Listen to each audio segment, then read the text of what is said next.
Hi guys, welcome to the fourth tutorial in my video series CodeSpells spell crafting.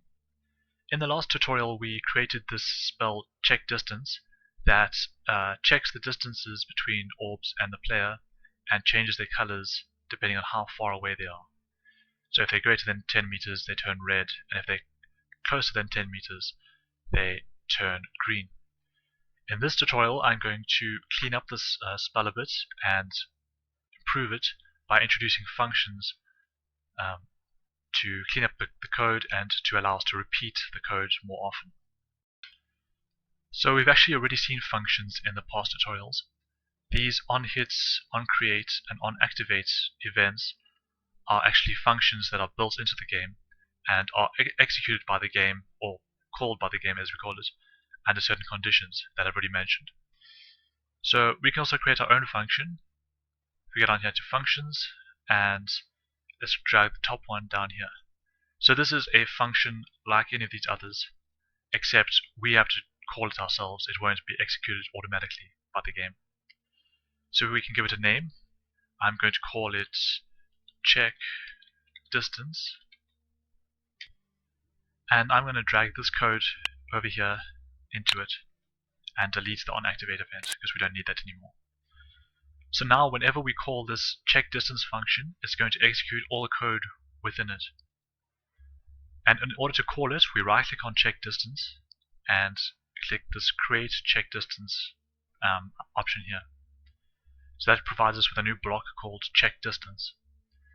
So I'm going to delete this as well because we already have it down here, and I'm going to plug this in place of that. So now whenever this block is called, it's going to execute all the code contained within the function of the same name. So in this case, it's going to execute this whole function here and all the code within it. Okay, so let's quickly test that out. If it's far away, it turns red. If it's close, it turns green. Same as before, but now we've removed the onActivate event so it won't do anything when we press F. So let's improve that as well. What functions also allow us to do is repeat certain codes, sections of code rather, every few seconds or after a certain delay. So if we look here, there's this block that says call function after delay of how many seconds you want. There's another block here that says repeat function every X amount of seconds, and we're going to use that one. Okay, so here we put in the name of our function, which is check distance. I'm just going to copy and paste.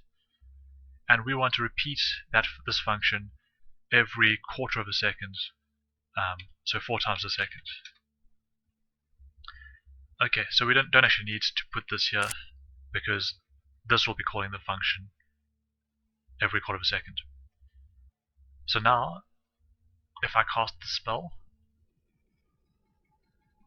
a whole bunch of times,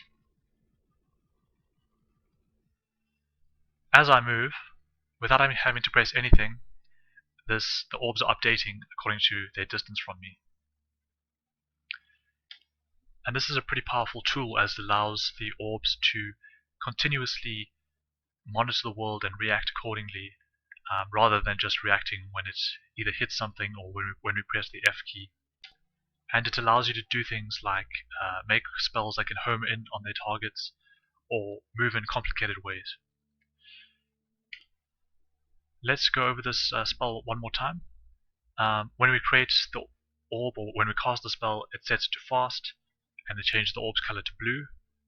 When the orb hits something, it stops the orb and then it executes this command here, which for the rest of the orb's lifetime will repeat this function check distance, which is down here, every 0.25 seconds. You only need to call this once and it will continue to work throughout the orb's lifetime. So that brings us to the end of this tutorial. Thanks for watching.